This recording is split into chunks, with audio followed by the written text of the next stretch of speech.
The use of good quality visuals can add interest to your presentation and increase retention of information.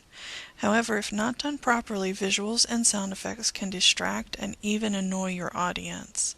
What's great about PowerPoint is that it can break down information into smaller, more manageable pieces. It can also clarify complex information with simple visuals like graphs, charts, tables, and images. It's important to mind, though, that PowerPoint slides are not meant to take the place of content. They are meant to supplement and enrich the presentation.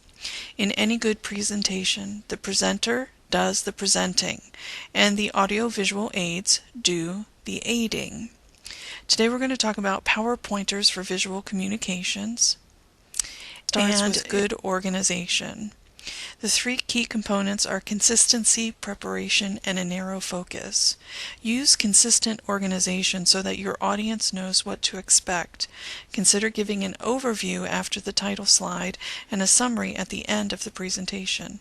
Try to provide a heading or title for each slide and insert a title layout slide to introduce subtopics, especially if your PowerPoint presentation is long. You want to break up your subtopics into chunks, and you indicate those subtopics with a title slide.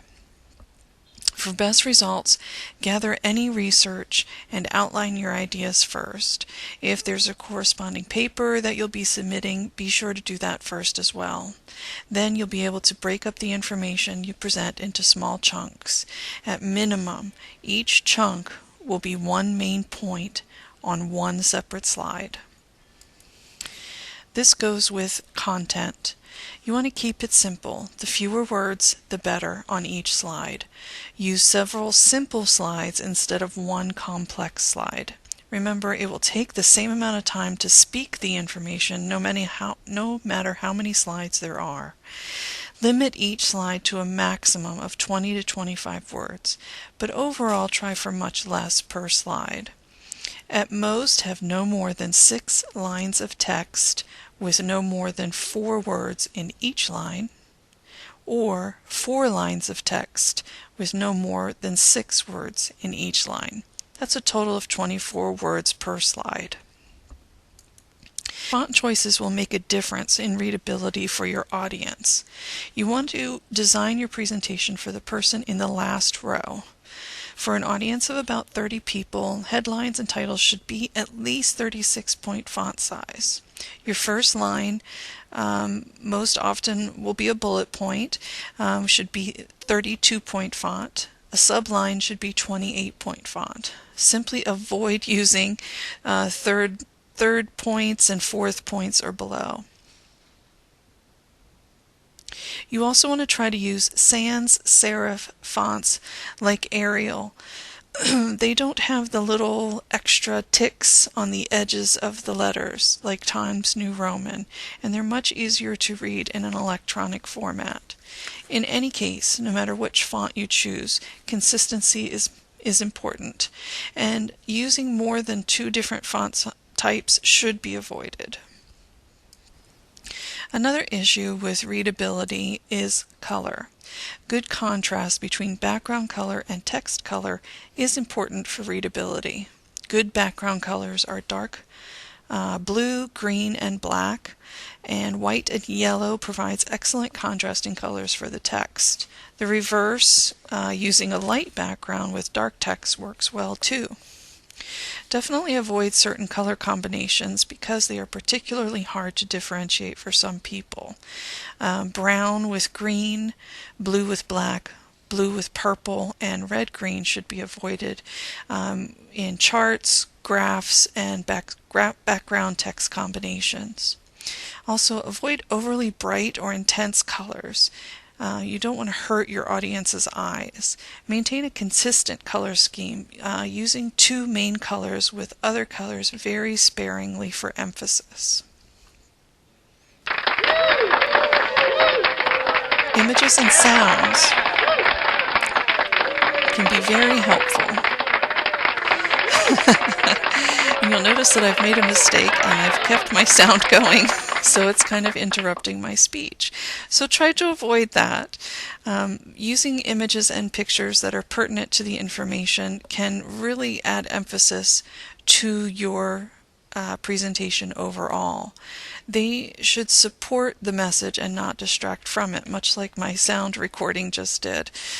Try to use one consistent type of image throughout your entire presentation. If you use photos in one slide, use photos throughout, or drawings throughout, or cartoons without. Try not to mix them up too much. Ensure that images are large enough to be seen from that back row and that the quality is good. Try placing images in varying location and at random intervals. Be sure they don't interfere with any text. Use sound very sparingly and appropriately. Occasional sounds can draw attention to an important point, but overuse can annoy your audience. Make sure the sound is loud enough to be heard, but not so loud that it hurts. Moving on to graphs and charts, you want to keep the data in graphs and charts simple. Delete the grid lines or legends or keys, for they are very distracting. Make words horizontal so that they can be read, and delete data points. Place the subject next to the appropriate piece of the chart and provide enough information to identify what the chart represents, but keep the specifics for the speech itself and the handouts. Be sure to cite your sources with your charts and images if they are not your own creation. Transitions and animations are very fun to play with, but you don't want to go crazy with the movement. Try to use transitions and animations that cause text to appear already in place. Such animations include dissolve, appear, and box in. Use transitions and builds that fly, move, swipe sparingly. Can you imagine that line flying in for each line of text? You would make your audience quite dizzy quite quickly. And being dizzy is bad. Dizzy equals bad. So to sum up, you and your message are more important than the technology. And your audience is even more important than you. So be sure to keep your audience in mind at all times, and be sure that your message is the most important part of your presentation. Thank you for listening, and I hope that you have gained some information about visual communications when presenting, especially with PowerPoint.